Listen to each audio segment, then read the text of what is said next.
ഇന്ന് 24 Paul of പോൾസിൽ ഹരിയാനയിൽ കോൺഗ്രസിന് ആധികാരിക മേധാവിത്വമെന്നാണ് വരുന്ന സൂചന. 90 സീറ്റുകളിൽ കോൺഗ്രസിന് 55 സീറ്റുകളാണ് പ്രവചിക്കുന്നത്.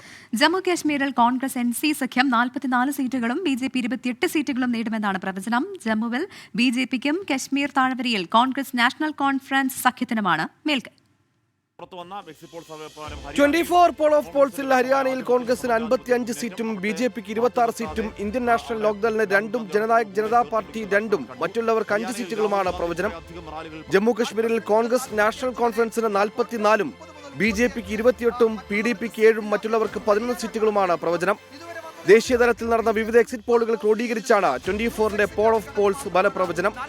കർഷക സമരവും ഗുസ്തി താരങ്ങളുടെ പ്രതിഷേധവും വിലക്കയറ്റവും തൊഴിലില്ലായ്മയും പണപ്പെരുപ്പവും 10 വർഷം നീണ്ട ഭരണവും അഗ്നിവീർ പദ്ധതിയുമെല്ലാം ഹരിയാനയിലെ വോട്ടർമാരെ BJP വിരുദ്ധതയിലേക്ക് തള്ളിവിട്ടിട്ടുണ്ടെന്ന് വ്യക്തമാക്കുന്നതാണ് പോൾ ഓഫ് പോൾസ് ഫലം. ജാട്ട് വോട്ടുകൾ നേടുന്നതിൽ BJPക്ക് പാളി. ജമ്മു കശ്മീരിൽ ജമ്മു മേഖലയിൽ BJPക്കും കശ്മീർ മേഖലയിൽ കോൺഗ്രസ് നാഷണൽ കോൺഫറൻസിനുമാണ് എക്സിറ്റ് പോളിൽ ആധിപത്യം. ജമ്മു കശ്മീരിൽ എഞ്ചിനീയർ റാഷിദിന്റെ ജമ്മു കശ്മീർ അവാമി ഇത്തിഹാദ് പാർട്ടിയുടെയും ജമ്മു കശ്മീർ അപ്നി പാർട്ടിയുടെയും ഡെമോക്രാറ്റിക് പ്രോഗ്രസീവ് ആസാദ് പാർട്ടിയുടെയും നിലപാടുകൾ നിർണായകമാകും. സി വോട്ടർ ജമ്മുവിൽ 27 തൊട്ട് 32 സീറ്റുകൾ BJPക്കും, കോൺഗ്രസ് NC സഖ്യത്തിന് 40 തൊട്ട് 48 സീറ്റുകളും PDPക്ക് 6 തൊട്ട് 12 സീറ്റുകളുമാണ് പ്രവചിക്കുന്നത്.